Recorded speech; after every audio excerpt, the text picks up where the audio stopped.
Welcome to Sensational Living with Liliana. Today we're going to make some great keto cookies. Now, who doesn't like chocolate chip cookies?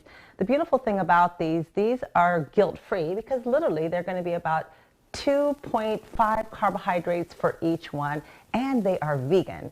So again, you can't do better than that. There is no butter, no eggs, so let's get started. So we're going to start off by just heating up some of the oil. Now I'm going to put in about 4 tablespoons of oil. So again, I heat it up so that you can get a perfect measurement, because oftentimes when you put it directly solid into that, it may be a little bit too much. And since we don't have eggs, these are some of the things that are going to bind it well together. So you just want to heat it up. And then again, I would just let it cool down a little bit as well. And that doesn't take more than a couple of seconds to do that. So now we've got our liquid there. So I'm going to go ahead and put the dry ingredients. Now I'm going to start off with 2 cups of almond flour. You want to get the fine almond flour. So I'm just going to go ahead and... Now again, if you don't have KitchenAid, don't worry about it. You can just put it with... You don't need to have a mixer. But I like to do this because it's really well with the... when you put the chips in there, it mixes really nicely. So we'll go ahead and put that there. Now we're also going to want to put about a half a teaspoon of baking soda. So let's get that in there. So it's as simple as could be. You can teach your kids how to do it. They will love it. And then a half of a teaspoon of, actually it's a quarter of a teaspoon. Both of these are a quarter of a teaspoon because I'm not tripling up the recipe. And this is just a really good Celtic salt. Now you want to use a good salt that hasn't been processed, so that's going to be awesome. So all the ingredients in here are fabulous. It's not that it's an immune enhancing wonderful food, but guess what? It's something that's actually not going to be of any toxic to you at all. So this is why I call them guilt-free chocolate chip cookies, although they are going to have some carbohydrates because I am going to use an alcohol sugar.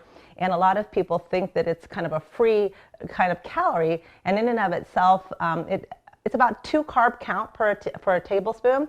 So it still holds some impact. So I tell patients it's going to be much better on the glycemic index in terms of blood sugar, but you still got to count it in a little bit. The body processes it a lot different than regular cane sugar or processed sugar. So then I'm going to put about, I'd say about 3 tablespoons, and now you can add a little bit more if you'd like, of some shredded unsweetened coconut. And the beautiful thing about coconut, it's got a lot of fiber in it. So again, we're deducting the fiber so we get the net carbs on that. And almond flour is going to have protein in it, it's going to have fiber in it. That's what makes these cookies so fantastic in regards to their low carbohydrate content. So I'm going to go ahead and add a couple tablespoons of this Lakanto powdered sugar. And I like this because it mixes really well, but if you just have the granular one, you can use that as well. This is from a monk fruit. And so I'm going to go ahead and put that in now again. You can do it to your sweetness. I don't like things super sweet. That's about 3 tablespoons right there. A little bit went on to the counter there, but that's okay. Let's see. Now I'm going to go ahead and add a little bit. I'm going to add the nuts in just a moment. So I'm going to go ahead and stir this. So if you're just using a mixer, a hand, just even a spoon, you want to blend it up really quite nicely so that you don't have any chunks in there. So I'm just going to give that a little so we can make sure.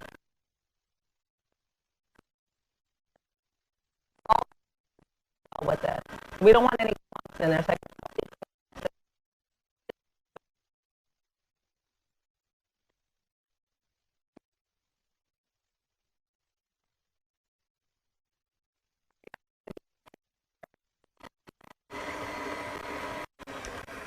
So as it's going, I'm going to go ahead and just put about 3 tablespoons of the coconut oil, actually 4, because I'm doubling up this recipe.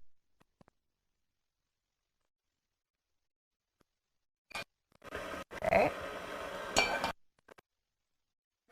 So now this is just coconut oil. It's organic coconut oil, and again, it has very little carbohydrates in it. And I usually just get the thick organic cream of the coconut. And so it's really kind of nice, thick, and rich. So I'm going to go ahead and put 3 tablespoons. Actually, doubling this recipe, so it's actually going to be 6 tablespoons.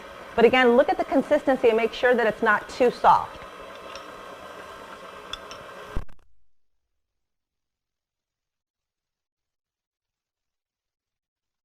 Tablespoons, and it looks like it's absolutely a perfect consistency. I'm going to go ahead and add about a teaspoon of some organic vanilla.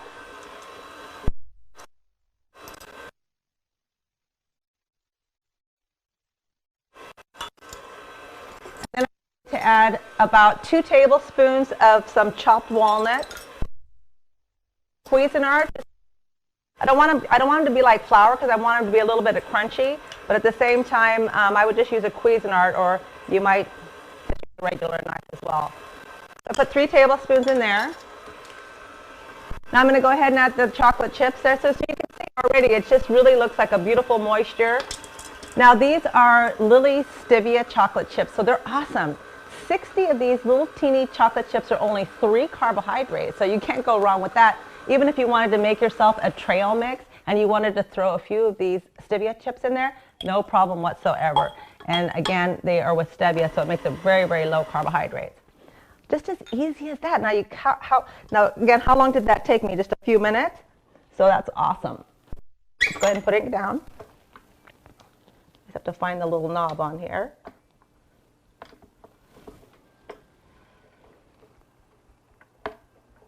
Come on. This is the part I always have the greatest time with, is trying to get this off. So there's no such thing as perfection in the kitchen. It's all about having a good time. All right, so let's move this.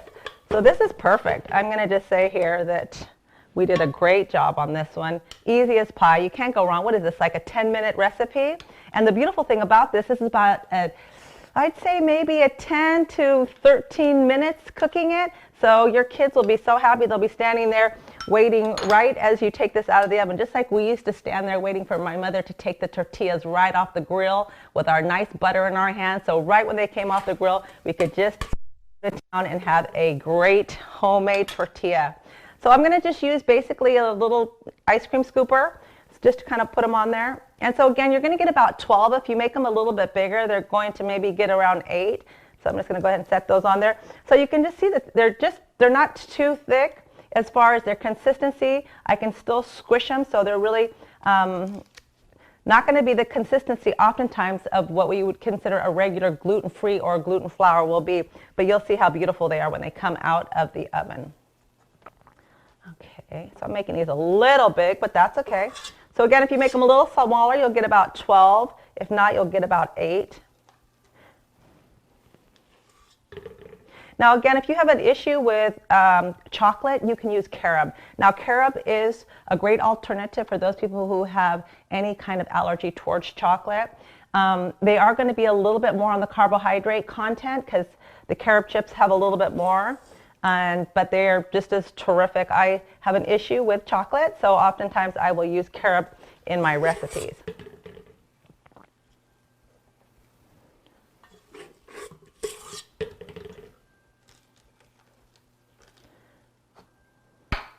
Won't need that.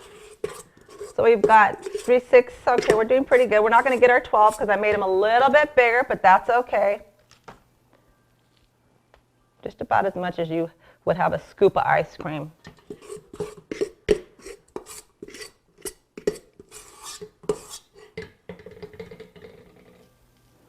There you have it. Now, how easy is this? Anybody can do this. Your kids can do this, and they are vegan, and they are low carb, and they're just wonderful to be able to give yourself a treat when you're perusing the kitchen, especially for those of you who are working at home. Oftentimes, you get very focused on what you're doing, and then you get up, and then you feel stressed, and then you start perusing the kitchen. What can I have?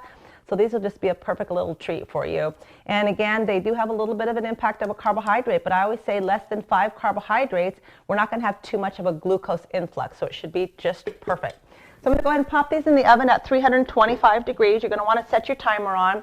Now, you don't want to get them too crispy, but you want to have a nice little crisp at the end. And so you can depend on the texture level. If you cook them a little bit longer, more than let's just say the 10 to 12 minutes, and they're going to get a little bit crispier. Great for dunking into almond milk if you want that. But otherwise, I like them kind of soft and just really a whole lot of fun. So I'd leave them in a little bit longer.